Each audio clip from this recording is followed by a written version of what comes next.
Is this the best game of the year? After spending time with the game, I honestly think that conversation is worth having. When First Light was first announced, there was a lot of excitement, but also a lot of skepticism. James Bond games have a long history, and many fans wondered if this would finally be the game that brought Bond back to the top of the gaming world. Now that the game is in players' hands, I can confidently say that the developers delivered something special, and maybe even something great. The first thing that stands out is how authentic everything feels. This is not just another action game with a Bond skin slapped on top. This feels like a genuine James Bond experience. From the opening mission to the final credits, the game captures the style, confidence, and atmosphere that made the Bond franchise famous. The locations are stunning. Every mission feels like you're stepping into a blockbuster movie. Whether you're infiltrating a high-security facility, attending an exclusive event, or escaping from danger in a high-speed chase, the game constantly delivers memorable moments. The visuals are incredible. The environments are packed with detail, the lighting looks fantastic, and the cinematic presentation makes every mission feel important. There were several moments where I genuinely stopped and appreciated how good the game looked, but visuals alone don't make a great game. The gameplay is where First Light really shines. The developers took everything they learned from the Hitman series and used it to create some of the most interesting missions I've played this year. Players are given freedom, you can approach situations quietly, you can gather intelligence, you can use gadgets, you can manipulate enemies, or if everything falls apart, you can improvise and fight your way out. That freedom makes every mission feel unique. Instead of forcing players down a single path, the game encourages experimentation. And that's what keeps it fun. No two players are going to have the exact same experience. Another thing I loved was how the game balances stealth and action. Some missions reward patience and planning. Others throw you into intense situations where quick thinking is the key to survival.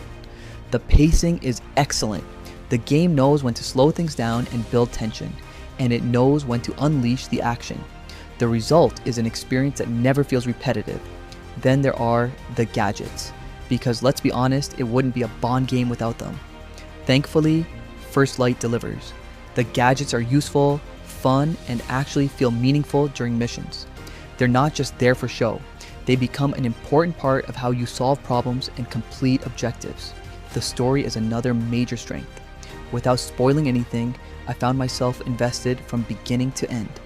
The characters are memorable, the villains are interesting, and the overall narrative feels like something straight out of a modern Bond film. The writing does a great job of making you care about what happens next. That's not always easy to accomplish in a spy game. Now, let's talk about the one question everyone seems to be asking. Is First Light a Game of the Year contender? For me, the answer is absolutely yes. It delivers an incredible single-player experience.